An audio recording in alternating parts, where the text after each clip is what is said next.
Nilikusudia pia baada ya masaa hizi fupi katika jumla ya vile vikao vya kuzungumzia fadla za ilmu na adabu za kuitafuta, nilikusudia leo kumzungumzia Abu Huraira radhiyallahu ta'ala anhu wa ardahu. Nilikusudia kumzungumzia Abu Huraira kwa sababu katika maisha ya Abu Huraira kuna mazingatio makubwa sana kwa wanafunzi. Jambo hili nimeliazimia kwa muda mrefu, leo nikaona nianze na kikao cha kumzungumzia Abu Huraira japo kwa ufupi. Abu Huraira ni mmoja wa maadui wakubwa inda Shia Ar-Rafidha, na wao hawakumchukia Abu Huraira kwa dhati yake, lakini walichukia kuwa Abu Huraira ni sehemu kubwa iliyobeba Uislamu kwa watu waliokuwa hai leo hii. Kwa hiyo wanachokichukia ni kile ambacho yuko nacho Abu Huraira radhiyallahu ta'ala anhu wa arda.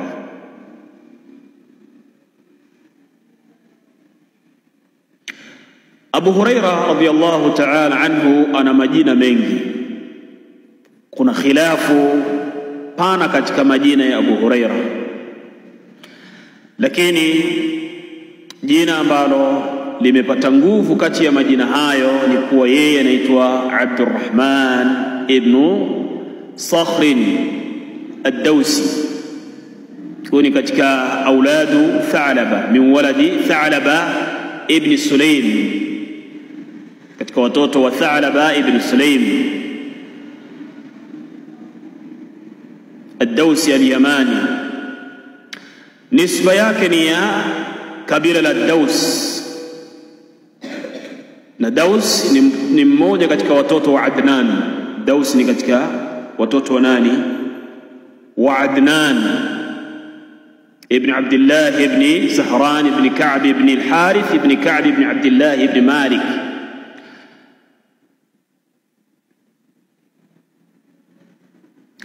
Nasaba yake Abu Huraira radhiyallahu ta'ala anhu inakwenda mpaka kwa Malik ibn Kahlan ambaye ni katika Waarabu wa Al-Qahtaniya, Waarabu wa Al-Qahtan.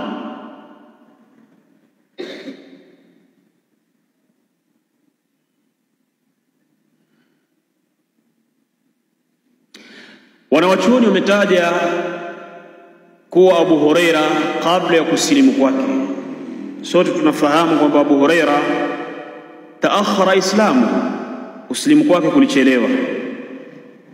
Alisilimu mwaka gani?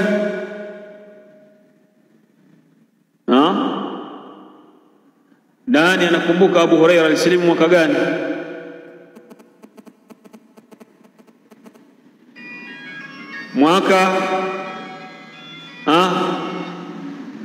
Mwaka wa 7 Hijiria.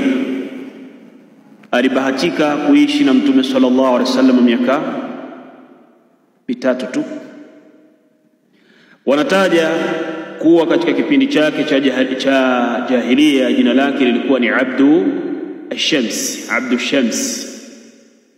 Aliposilimu Mtume sallallahu alaihi wasallam akamuita Abdurrahman, na alimuita hivyo kwa sababu haijuzu kunasibisha ule utumwa na jua. Yani mtu anasema mimi ni mtumwa wa nini? Wa jua. Wa alaykum assalam wa rahmatullah.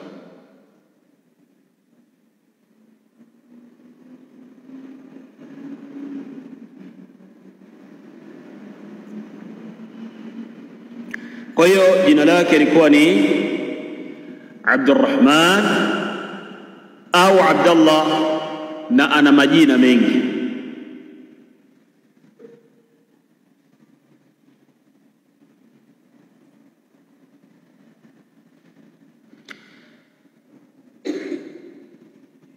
Abu Huraira alishihiri, alitangaa na kupata umashuhuri kwa kunia yake. Watu wengi wanamfahamu kwa kunia, sio Abu Huraira, lakini watu wengi hawamfahamu kwa jina lake halisia aliloitwa na Mtume sallallahu alayhi wa alihi wasallam. Jina hili yani kunia hii ilifahamika mpaka ikawa imelifunika jina lake. Akitajwa Abu Huraira, watu hawawazi kwamba hii ni kunia, wanawaza kwamba hili ni jina la nani, la Abu Huraira, mpaka jina lake limekaribia kusahaulika. Al-Imam al-Hakim rahimahullahu ta'ala katika al-Mustadrak amemtaja Abu Huraira kwamba Abu Huraira siku moja alijizungumzia akasema, innama kannuni au kannuni bi Abi Huraira radiyallahu anhu, waliniita kwa hii kunia ya Abu Huraira kwa sababu lianni kuntu ar'a ghanaman li ahli, mimi nilikuwa nikichunga mbuzi wa nyumbani kwetu, kwa wale wanyama wa nyumbani kwetu mimi ndo nilikuwa nikichunga wanyama hao, mbuzi au kondoo.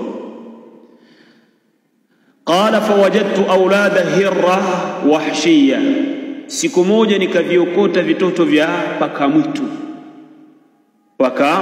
mwitu. Qala faja'altuha fi kummi, vile vipaka nikaviokota nikavitia kwenye mkono wa kanzu yangu.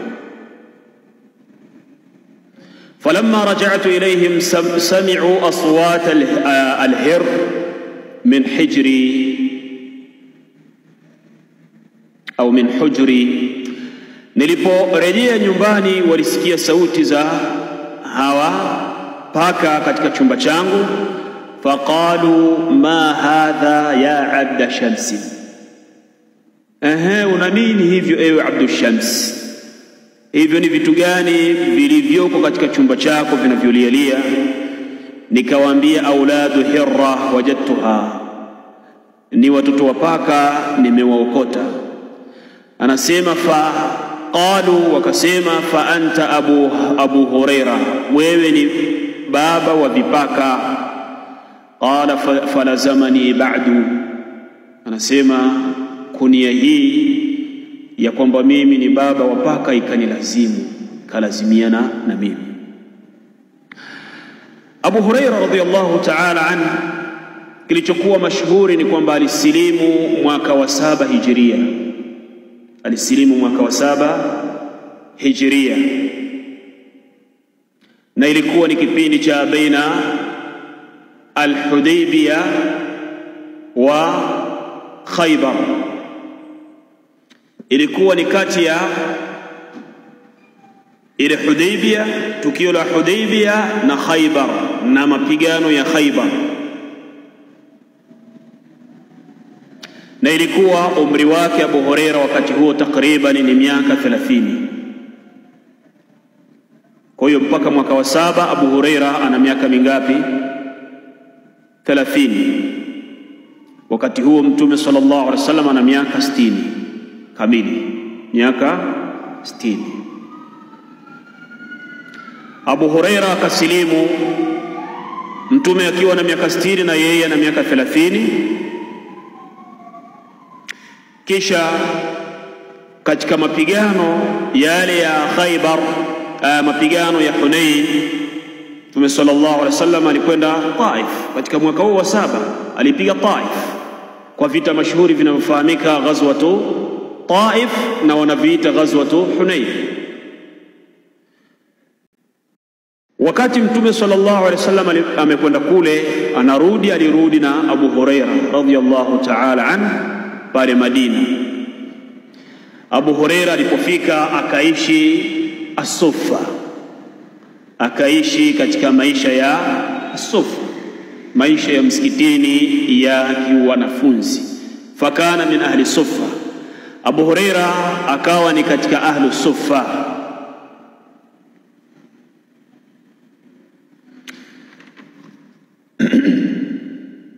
Baada ya hapa Abu Huraira alilazimiana na Mtume sallallahu alayhi wa alihi wasallam mulazama wa kweli. Alilazimiana na Mtume sallallahu alayhi wasallam kulazimiana kwa mtu na mwanawe, tena mwanawe yule ambaye ana mapenzi makubwa kwa baba yake, ambaye muda wote anataka agandamane na baba yake. Ndiyo maisha ambayo Abu Huraira alitaka aishi na Mtume sallallahu alayhi wa alihi wasallam.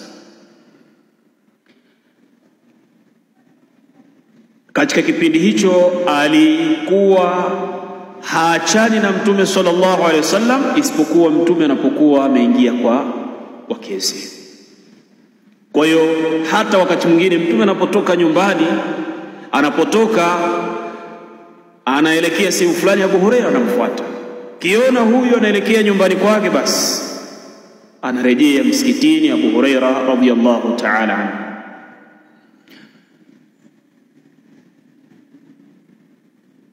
Na alikuwa nyakati nyingi pia alibahatika kula kwa Mtume sallallahu alaihi wasallam. Ndio maana katika hadithi ile alipotaja machungu yake kwa maneno aliyoyasikia kwa baadhi ya masahaba, wanasema akthara Abu Huraira, yeye akasema walakin Aba Huraira kana yalzamu Rasulullah sallallahu alaihi wasallam bishib'i batnihi, kwa ajili tu Mtume alishibishe tumbo lake.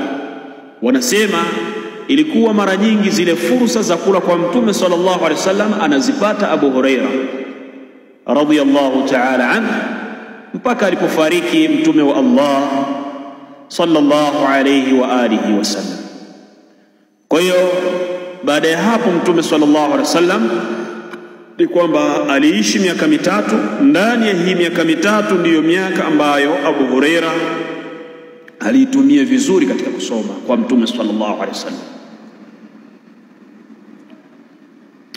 Na baada ya hapo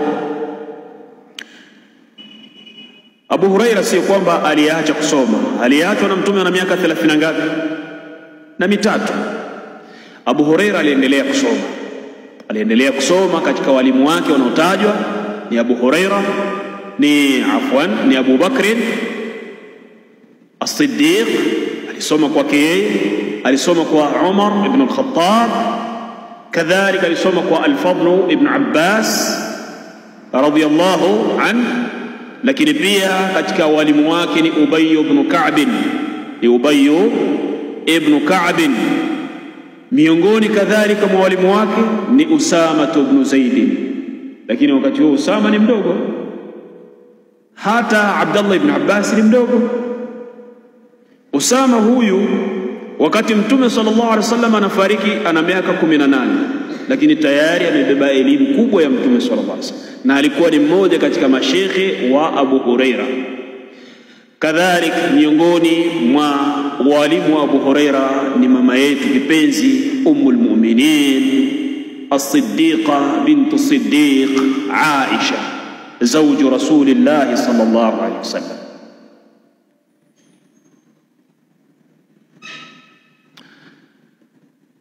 Baada ya kufa Mtume sallallahu alaihi wasallam, Abu Huraira aliendelea kusoma, lakini katika mazingatio ambayo yatakikana mwanafunzi ayachukue kwa Abu Huraira ni kuwa Allah subhanahu wa ta'ala alimruzuku hifdhan ajiban. Katika viumbe wa Allah walioruzukiwa hifdhi ya ajabu ni Abu Huraira, lakini pia Allah alimpa quwwatu dhakira, alikuwa na akili za aina yake katika kuyadiriki na kuyafahamu yale anayoyazungumza Mtume sallallahu alaihi wasallam. Kwa hiyo suala la Abu Huraira kuwa na hadithi nyingi haliishilizii kuhifadhi tu, lakini kana faqihan min fuqaha as-sahaba al-ma'dudin, ni mmoja katika fuqaha wa masahaba wanaohesabika. Kwa sababu pia yawezekana mtu akapewa uwezo wa kuhifadhi elimu kwa sehemu kubwa, lakini Allah subhanahu wa ta'ala akampa maarifa machache katika kufahamu ilmu aliyohifadhi. ndio maana ikaja hadithi rubba hamil fiqhin ila man huwa afqahu minhu, huenda yule aliyebeba ilmu, aliyebeba fiqhi akampelekea yule ambaye ile fiqhi ataielewa zaidi kuliko yeye. Abu Huraira Allah subhanahu wa ta'ala alimkusanyia baina ya neema hizi mbili, quwwatul hifdh wa quwwatu adh-dhakira, ambayo hali hii ilikuwa ni athari miongoni mwa athari za ule ulazimianaji wake wa hali ya juu na Mtume sallallahu alayhi wa alihi wasallam. Kulazimiana kwake na Mtume sallallahu alayhi wasallam kulimpelekea yeye kuhifadhi mengi ambayo huenda wengi katika masahaba hawakuyahifadhi, katika maneno yake na vitendo vyake, katika maneno ya Mtume sallallahu alaihi wasallam na vitendo vyake Mtume sallallahu alaihi wasallam.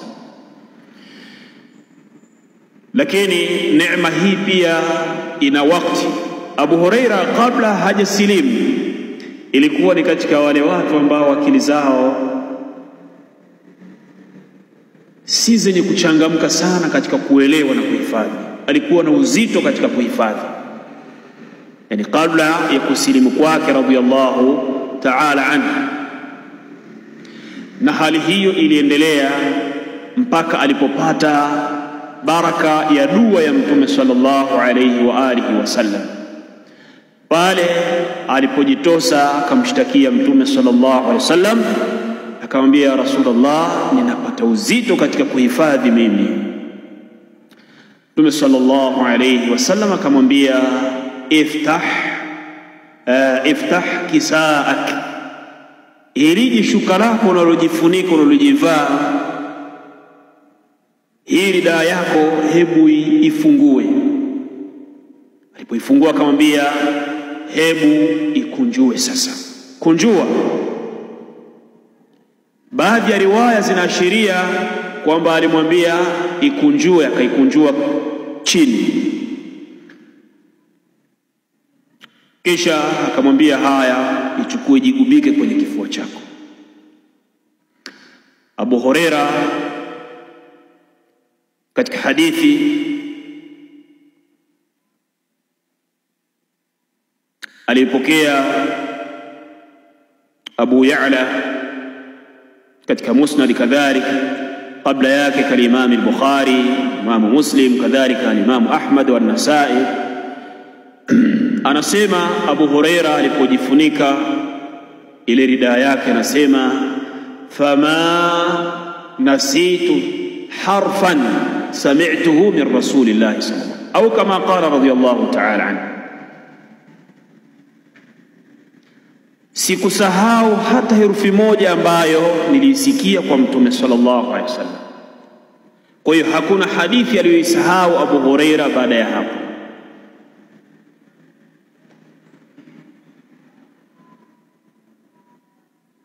Na Allah subhanahu wa ta'ala aliwakirimu masahaba kwa alama mbalimbali zinazothibitisha fadhila walizokuwa nazo na uadilifu waliokuwa nao, ridwanullahi alayhim ajma'in.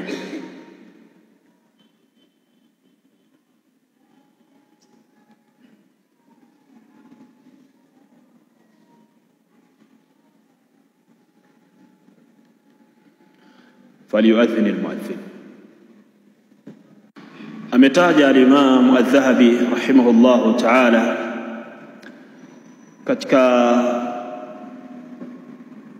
kitabu chake Siyaru A'lami An-Nubala, juzu ya pili, ukurasa wa 437, akionyesha kuwa Abu Huraira hakuwa ni kwa mujarradi wa kuhifadhi, lakini alikuwa ni katika wanawachuoni ambao masahaba wakubwa wanawazingatia kama wanawachuoni. Siku moja Ibn Abbas radiyallahu anhu wa an ashabi Rasulillah ajma'in alijiwa na mtu mmoja akimtaka fatwa katika masala fulani.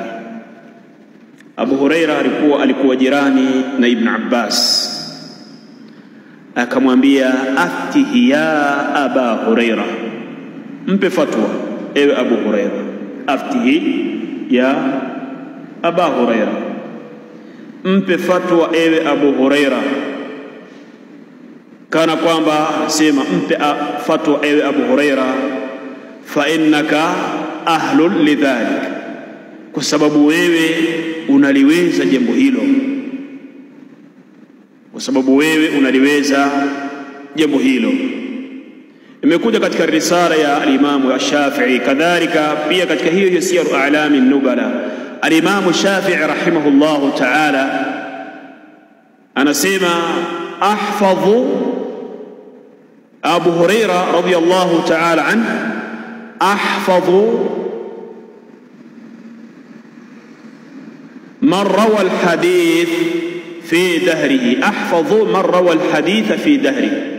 Abu Huraira ni mtu ambaye amehifadhi mno hadithi, ni muhifadhiji zaidi wa hadithi wa wale ambao walipokea hadithi katika zama zake.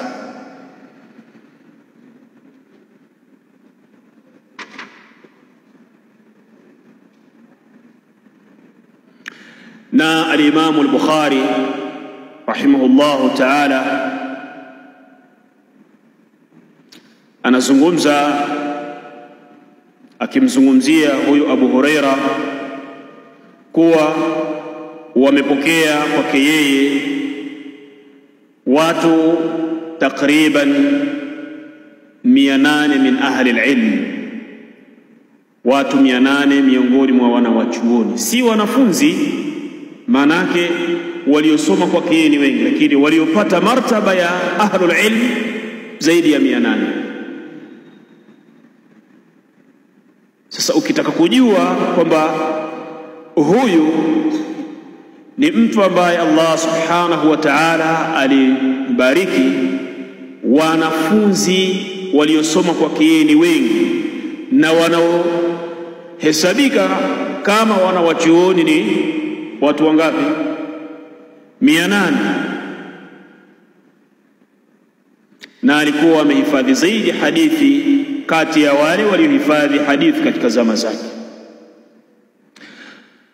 Al-Imam Adh-Dhahabi rahimahullah katika Siyar A'lam an-Nubala alipokuwa akimfanyia tarjama, sasa anamzungumzia Abu Huraira kama Abu Huraira, akasema al-Imam al-Faqih al-Mujtahid al-Hafidh. Al-Imam kwanza ni imam, al-Faqih ni faqih, lakini al-Mujtahid ni faqih, ni mwana wa chuoni ambaye ni katika wale mujtahidun, yani ambao sasa wanarejelewa kwenye fatwa katika masala ambayo yamewatatiza katika mambo ya khilafu. Yeye ni katika watu wanaotegemewa, lakini pia alikuwa ni al-Hafidh.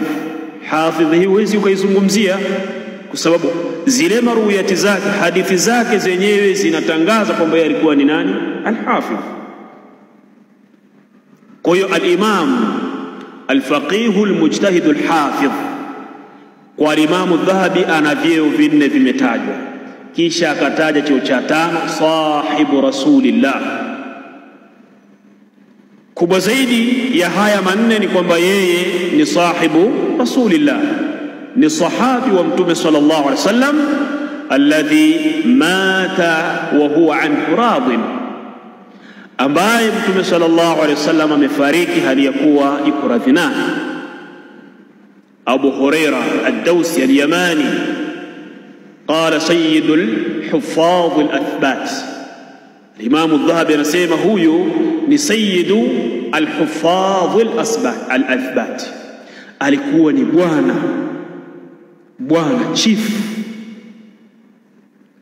wa watu ambao wamenukuliwa kwamba wao ni mahafidh, tena si mahafidh lakini ni mahafidh wenye kuaminiwa kwenye hadithi zao, kwa sababu katika sanaa ya hadithi mtu anaweza akawa ni hafidh lakini asiwe ni muaminiwa katika hadithi, akawa na hadithi nyingi lakini zile hadithi ikawa ima ndani yake kuna tadlis, ana masala ya tadlis na mfano wa mambo kama haya. Lakini Abu Huraira ilikuwa ni al-hafidh, tena thiqatun thabt, ilikuwa ni thiqa.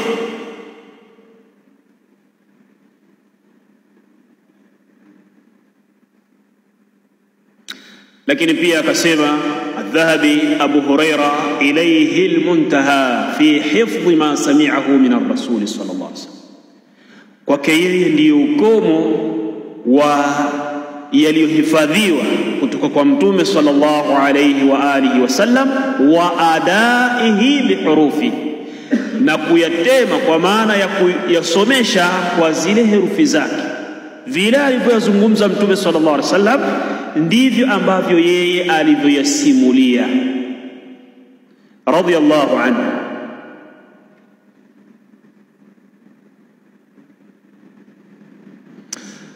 Anasema ma alimna annahu akhta fi hadithi.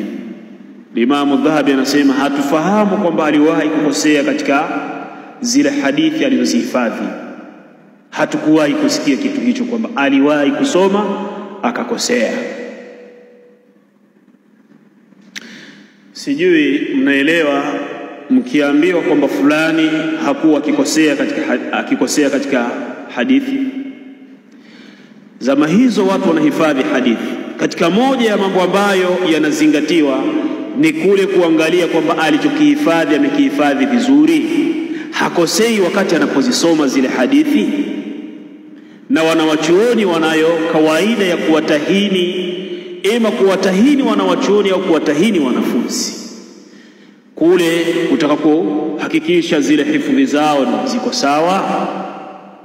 Kwa sababu pia mtu ambaye ni mkoseaji katika kuzisoma hadithi anasahau katika hadithi, huyo huwa ni dhaifu hadithi, hadithi zake zinakuwa nini? Dhaifu. Abu Huraira hainukuliwi kwamba aliwahi kukosea. Na baada ya miaka kadhaa pia alitokeza al-Imam al-Bukhari, kisa chake mashuhura, alivurugiwa sanadi za hadithi zaidi ya sanadi ngapi? Sanadi 10 ambazo ilikuwa sanadi 10 ilikuwa ni sanadi 10 au 100 sio sanadi 100, wakati alipoingia katika miji ya Basra.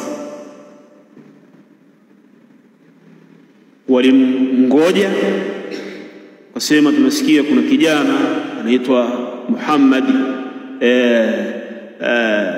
ibn Ismail al-Bukhari anatokea huko Bukhara huko, anakuja katika miji yetu. Wakajikusanya wanawachuoni, wakazitengeneza hadithi, wakazivuruga zile sanadi zake, wakazigawa, kila mwanafunzi wakampa hadithi 10, lakini zile sanadi zake wamezipindua. Akija, hebu kila mmoja amsomee hizi hadithi kwa sanadi zake, alafu tuone atazifahamu. Kapewa mtihani rahimahullahu ta'ala, na mwisho ule mtihani akaushinda. Zile hadithi waliposoma akasema, hadithi hizi kwa sanadi hizi sizijui, ila ninachokijua hadithi hizi sanadi zake ziko hivi. Akaanza kuzipangua mpaka hadithi zote 100 akazirejesha kwenye sanadi zake. Faadhanu lihifdhihi rahimahullahu ta'ala.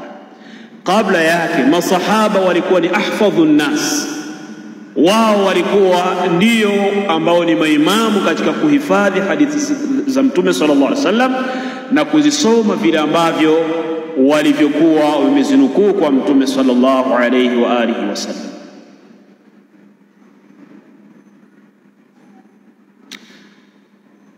Kisha nasema huwa rasul fil Qur'an wa fi sunna wa fil fiqh. Yeye huyu ni imam, ni kiongozi katika Qur'an, ni kiongozi katika sunna, lakini pia ni kiongozi katika ilmu, katika fiqh.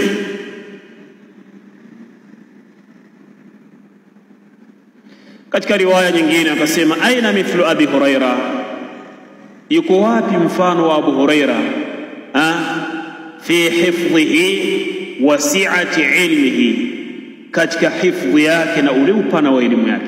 Tuleteni mtu anayefanana na Abu Huraira. Nani? Abu Huraira radhiyallahu ta'ala anhu, kwa sababu ya elimu yake pia, pamoja na kwamba wakati huo ni mwanafunzi wa mashaikh tuliowataja, lakini ana wanafunzi miongoni mwa wanafunzi wake ni Ibn Umar, Abdullah ibn Umar, kadhalik Ibn Abbas, kadhalik Anas ibn Malik, alaykum assalam, kadhalika Anas ibn Malik وواثلة ابن الأسقع، كذلك جابر بن عبد الله الأنصاري، كذلك أبو أيوب الأنصاري na wengineo miongoni mwa wanafunzi waliosoma kwake yeye. Lakini katika upande wa tabi'ina, hapo ndo wengi, hadith wala haraji, ana wanafunzi wengi. Katika upande wa tabi'in wako wengi miongoni mwa wanafunzi wake. Miongoni mwa wanafunzi wake Abu Huraira ni Sa'id ibn al-Musayyab, na huyu Sa'id ibn al-Musayyab alipata bahati ya kuoa kwa Abu Huraira, ni zawju ihda banati, ni mume wa mmoja wa mabinti zake Abu Huraira, Sa'id ibn al-Musayyab. Kwa hiyo katika wanafunzi wake Sa'id ibn al-Musayyab, Abdullah ibn Thalaba, Amr ibn Zubayr, Urwa ibn Zubayr, Qabisa ibn Thu'ayb, Salman al-Aghar, Sulaiman ibn Yasar, Salim ibn Abdullah ibn Umar, Abu Salama, kadhalika na Humayd, watoto wawili wa Abdurrahman ibn Auf, Muhammad ibn Sirin, Ata ibn Abi Rabah, Ata ibn Yasar na wengineo wengi katika wanafunzi ambao walifikia takriban tumesema mia ngapi? 800. Na maneno haya ametaja al-Imam al-Bukhari kuwa alisoma kwa wengi na wengineo wengi ambao wamefikia idadi ya wanafunzi 800 min ahli al-ilmi wal fiqh, wakiwa miongoni mwao ni wanawachuoni na wa ilmu na wanawachuoni wa fiqh.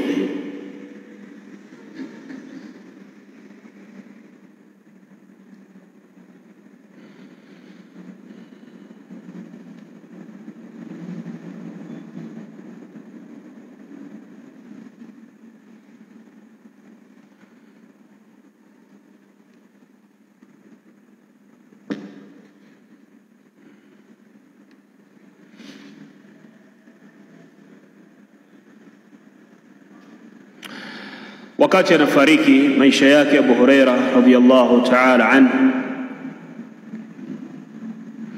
aliwahusia watakaomzika, akamwambia msinifuatishe mimi jeneza langu moto, lakini pia niwaisheni kunizika. Mimi nilimsikia Mtume wa Allah sallallahu alayhi wasallam akisema, idha wudi'a ar-rajulu as-salih au al-mu'min ala sariri, anapowekwa mtu mwema au mu'min juu ya kitanda chake cha janaza, yani mwili wake unapokuwa umelazwa katika kitanda chake, qala qaddimuni, husema niwaisheni. Lakini kwa sababu wakati huo hamwezi kunisikia, maisha yangu na nyinyi kulishawekwa kati yangu mimi na nyinyi kizuizi cha mawasiliano, kwa sababu nipo kwenye maisha mengine na nyinyi mko katika maisha mengine. Basi wakati ambapo bado nika katika uhai wa dunia, nawaambia mapema, kwa sababu wakati huo nitakuwa nikisema qaddimuni, niwaisheni. Wa idha wudi'a ar-rajulu al-kafir, na anapowekwa mtu kafir au al-fajir ala sariri, kwenye kitanda cha mwili wa mayit, qala ya waili aina tadhhabuna bi, husema ole wangu mimi, maangamio ni yangu mimi, yamenipata mimi, ni wapi mnanipeleka mimi? Ilikuwa mwaka wa kufa kwake radhiyallahu ta'ala anhu, ni mwaka ambao ndani yake alikufa nani? Aisha. Aisha alifariki mwaka gani? Tunafunga na hili kwa siku ya leo. Mwaka wangapi alifariki Aisha radhiyallahu ta'ala anha? Swali hili ni la watu wote, tofauti na mashekhi. Alifariki mwaka wangapi? Niweke zawadi, sio ndio mtajibu.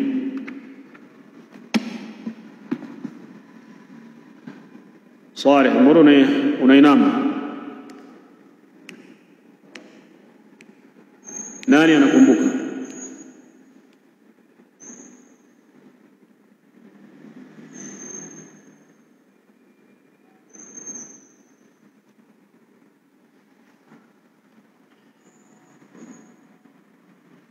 Jamaa, kwa nini hamjizoeshi kutunza matukio ya vitu vya kawaida vidogo vidogo kama hivi? Bahati nzuri walimu mara nyingi wakisomesha elimu hizi za hadithi, tarikhi na siyar, huwa mara nyingi wanataja ile miaka ya kufa watu hawa. Kwa nini hamtunzi kumbukumbu? Shida ni nini?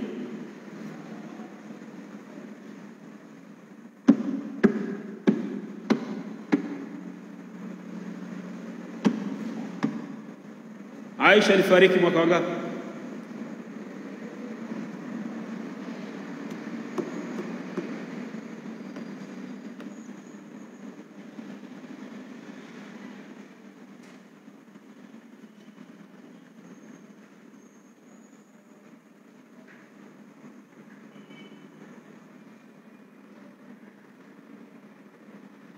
Mtume baada ya kufa Abu Huraira aliishi miaka 18. Aliishi miaka 18. Na Mtume alimwacha akiwa na miaka mingapi? Miaka 18 aliishi? La, sio 18, miaka 28 takriban. Aliishi miaka 28, 27 baada ya kufa Mtume sallallahu alaihi wasallam. Alimwacha akiwa na miaka mingapi? 33. 33 ukiongeza miaka 28 inapatikana miaka mingapi? 61.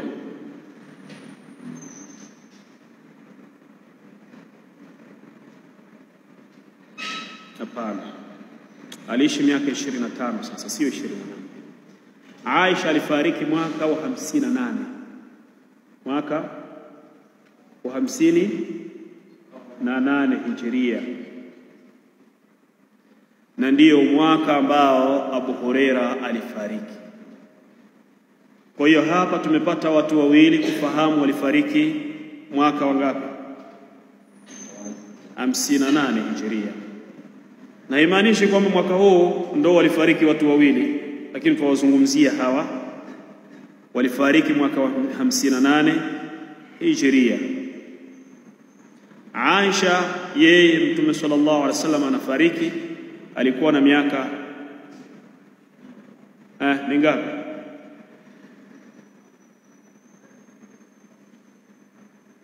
Hamjui pia? Haya, hiyo naiacha, sihitaji, tutakuja kulitajia kesho inshallah.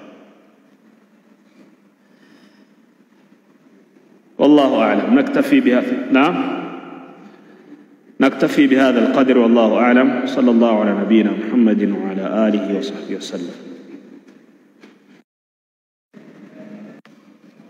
بسم الله الرحمن الرحيم. الحمد لله رب العالمين. الحمد لله حمدا كثيرا طيبا مباركا فيه. صلى الله وسلم وبارك على عبده ورسوله محمد الأمين وعلى آله وصحبه وسلم تسليما كثيرا مزيدا. ما بعد.